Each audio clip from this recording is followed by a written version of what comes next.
अस्सलाम वालेकुम dear students, कैसे हैं आप सब। उम्मीद है सब खैरियत से होंगे। तो हमने शुरू की हुई है 9th क्लास की मैथमेटिक्स, जिसका हमने चैप्टर नंबर 1 कंप्लीट कर लिया हुआ है। आज हम चैप्टर नंबर 2 को शुरू करेंगे। तो चैप्टर नंबर 2 है हमारा लॉगरिथम।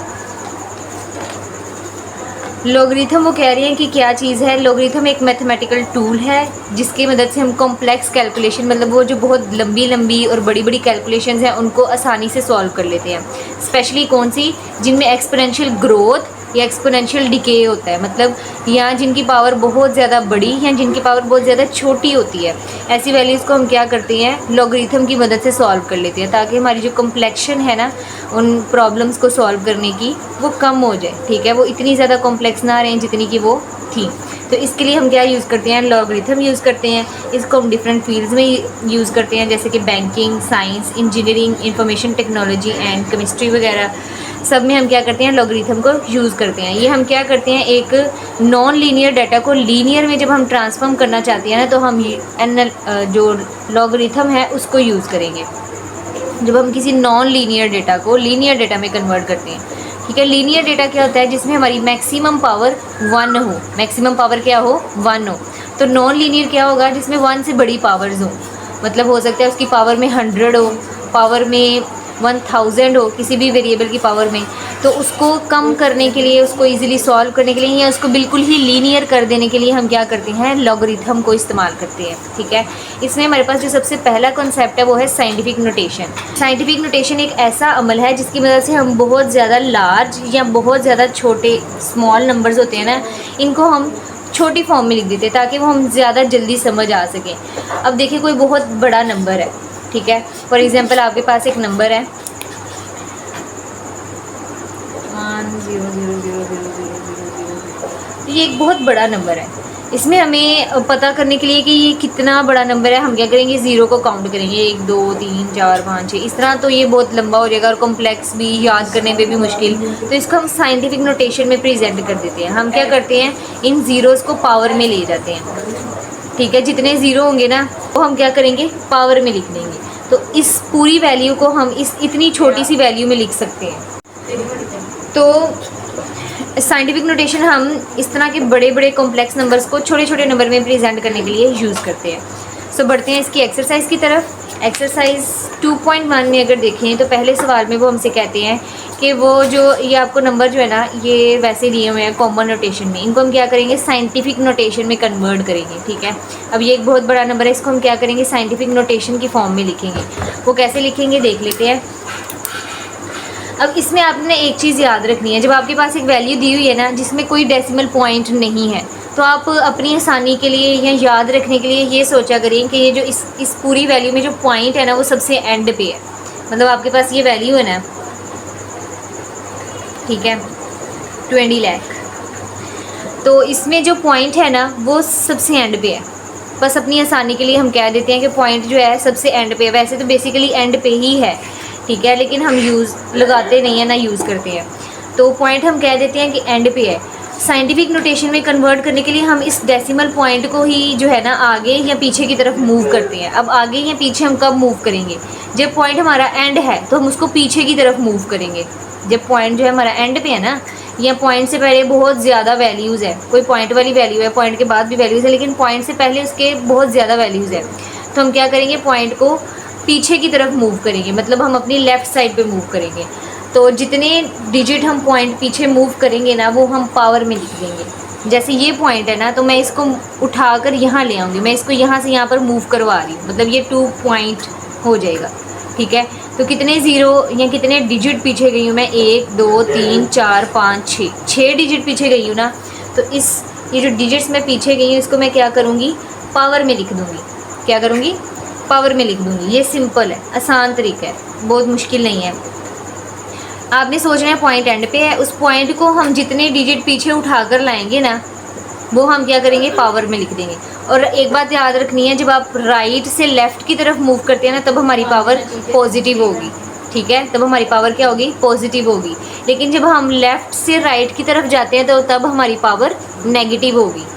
ठीक है, वो जब हम सवाल करेंगे ऐसे तब आपको ज़्यादा जल्दी समझ आ जाएगा। अब इसका क्वेश्चन नंबर 2 देख लेते हैं। क्वेश्चन नंबर 2 में उन्होंने हमें एक वैल्यू दी हुई है 40,000 48,900, ठीक है, ये हमारे पास वैल्यू है। इसमें भी कोई पॉइंट नहीं दिया हुआ तो हम कह देते हैं इसका जो पॉइंट है ना वो एंड पे है। अब इस पॉइंट को क्या करना है, हमने उठाकर इस साइड पर लेकर आना है, लेफ़्ट वाली साइड पे, तो पावर क्या होगी, पॉजिटिव होगी। पॉइंट को उठाकर हम लेफ़्ट वाली साइड पे ले आएंगे और लेफ़्ट पे सिर्फ हम एक ही डिजिट रखेंगे। वैसे यहाँ पर तो 3 सिग्निफिकेंट डिजिट है ना, लेकिन हम क्या करेंगे, लेफ़्ट पे सिर्फ एक डिजिट के साथ ही एक ही डिजिट हम पॉइंट से पहले लिखेंगे, ठीक है। हम यही कोशिश करते हैं कि जितने ज़्यादा डिजिट्स हैं ना उसको हम साइंटिफिक नोटेशन की फॉर्म में लिख दें, हमें पॉइंट के पहले ज़्यादा डिजिट्स ना लिखने पड़े।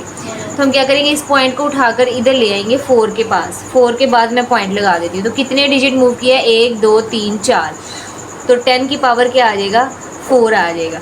अब यहाँ पर तो जब हमने किया था पहले वाले सवाल में, हमने पॉइंट को जब पीछे लेकर आए थे तो ये सारे ज़ीरोज़ हमने साथ नहीं लिखे थे, क्योंकि ये ज़ीरोज़ थे। पॉइंट के बाद जो ज़ीरोज़ होते हैं वो सिग्निफिकेंट नहीं होते, लेकिन पॉइंट के बाद अगर आपके पास कोई डिजिट्स हैं तो वो सिग्निफिकेंट होते हैं, वो आपने लिखने होते हैं, ठीक है। पॉइंट के बाद अगर कोई भी डिजिट है ना वो लिखना होता है। अब पॉइंट को हम कितने डिजिट पीछे लेकर आए हैं, 1 2 3 4, 4 डिजिट पीछे ले गए हैं, तो पावर क्या हो गई है, 4 हो गई है। आगे क्वेश्चन नंबर 3 देख लेते हैं। क्वेश्चन नंबर 3 में अगर आप देखें तो पॉइंट हमारा लेफ़्ट साइड पे है। अब इसको उठाकर हमने राइट साइड पे लेकर आना है, तो हम क्या करेंगे, इस पॉइंट को उठाकर राइट साइड पे लेकर आएंगे। पॉइंट हमें वैल्यू में दिया हुआ है, हम क्या करेंगे, इसको उठाकर इसकी राइट साइड पे लेकर आते हैं। तो जब हम पॉइंट लेफ़्ट से राइट साइड पे लेकर जाते हैं तो पावर क्या होती है, नेगेटिव होती है, ठीक है। अब इस पॉइंट को मैं यहाँ से उठाकर यहाँ ले आऊँगी। मतलब हमारे पास एक बात याद रखनी है, पॉइंट से पहले जो है ना, पॉइंट से पहले आपके पास जो है ना सिग्निफिकेंट डिजिट होना चाहिए, मतलब ज़ीरो के अलावा कोई डिजिट होना चाहिए, ज़ीरो के अलावा कोई भी डिजिट, ठीक है, सिग्निफिकेंट डिजिट होना चाहिए। तो यहाँ पॉइंट से पहले ज़ीरो है, इसलिए हम पॉइंट को लाकर कहाँ रख देंगे, 4 के बाद रख देंगे। तो 4 के बाद पॉइंट आ जाएगा और ये 2 एक सिग्निफिकेंट डिजिट है पॉइंट के बाद, तो हम इसको लिखेंगे। अब देखा जाए तो हम कितने डिजिट्स पे आगे आए हैं, 1 2 और 3 डिजिट्स आगे आए हैं। तो पावर जो है वो एक तो 3 हो जाएगी, दूसरा इसके साथ माइनस आ जाएगा, क्योंकि हम लेफ़्ट से राइट की तरफ आए हैं। जब हम लेफ़्ट से राइट की तरफ पॉइंट लेकर आते हैं ना तो पावर नेगेटिव होती है, लेकिन जब राइट से लेफ़्ट की तरफ पॉइंट लेकर जाते हैं तो पावर पॉजिटिव होती है। उम्मीद है आपको समझ आ गया होगा, लेकिन अगर आपकी कोई क्यूरी होगी तो आप मुझसे पूछ सकते हैं। नेक्स्ट है हमारे पास क्वेश्चन नंबर 4। क्वेश्चन नंबर 4 में उन्होंने एक और पॉइंट वाली वैल्यू दी है, जिसमें पॉइंट जो है वो लेफ़्ट साइड पे है, ठीक है। इसको भी हम पॉइंट को उठाकर क्या करेंगे, इसकी राइट साइड पे ले जाएंगे, ठीक है। और इस पॉइंट को उठाकर राइट साइड पे कहाँ लिखेंगे, 9 के बाद, क्योंकि मैंने आपसे कहा कि पॉइंट से पहले हमारे पास कोई नॉन ज़ीरो डिजिट होना चाहिए जो ज़ीरो ना हो। तो इसमें सिर्फ 9 ही नॉन ज़ीरो है, तो पॉइंट को उठाकर 9 के बाद लिख देंगे। तो इसलिए 9 से पहले वाले ज़ीरोज़ हमारे शामिल नहीं होंगे और हम 10 की पावर में ये सारे ज़ीरोज़ लिख देंगे। 1 2 3 4 5 6 7 डिजिट हम आगे आए हैं। इस पॉइंट को हम 7 डिजिट आगे लेकर आए हैं, तो इसकी पावर में 7 आ जाएगा और 7 माइनस आ जाएगा, क्योंकि हम लेफ़्ट से राइट की तरफ आए हैं। आगे हम इसको सॉल्व करते हैं क्वेश्चन नंबर 5। अब अगर क्वेश्चन नंबर 5 में देखें तो हमारे पास ये ऑलरेडी जो है ना साइंटिफिक नोटेशन में लिखा हुआ है, लेकिन हम इसको मज़ीद साइंटिफिक नोटेशन में कवर कर सकते हैं। वो कैसे, मैंने आपसे कहा कि पॉइंट से पहले सिर्फ एक ही डिजिट होना चाहिए। यहाँ पॉइंट से पहले कितने हैं, 2 है। जब इस तरह की कोई वैल्यू हो तो हम क्या कहते हैं, पॉइंट एंड पे है, जिसमें पॉइंट नहीं होता। तो पॉइंट से पहले कितने डिजिट हैं, 2। हम कहते हैं पॉइंट से पहले सिर्फ एक ही डिजिट होना चाहिए। तो यहाँ से हम ये जो एंड पे पॉइंट है ना, इसको उठाकर हम यहाँ ले आएंगे 7 के बाद।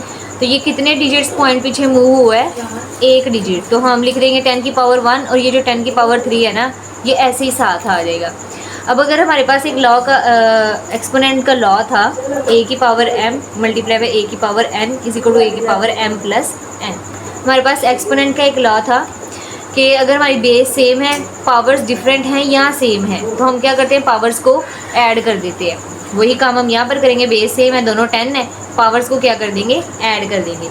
7.3 ऐसे ही आ जाएगा, और 10 की पावर क्या आ जाएगा, 1 + 3। तो 1 + 3 क्या होता है, 10 की पावर आ जाएगा 4।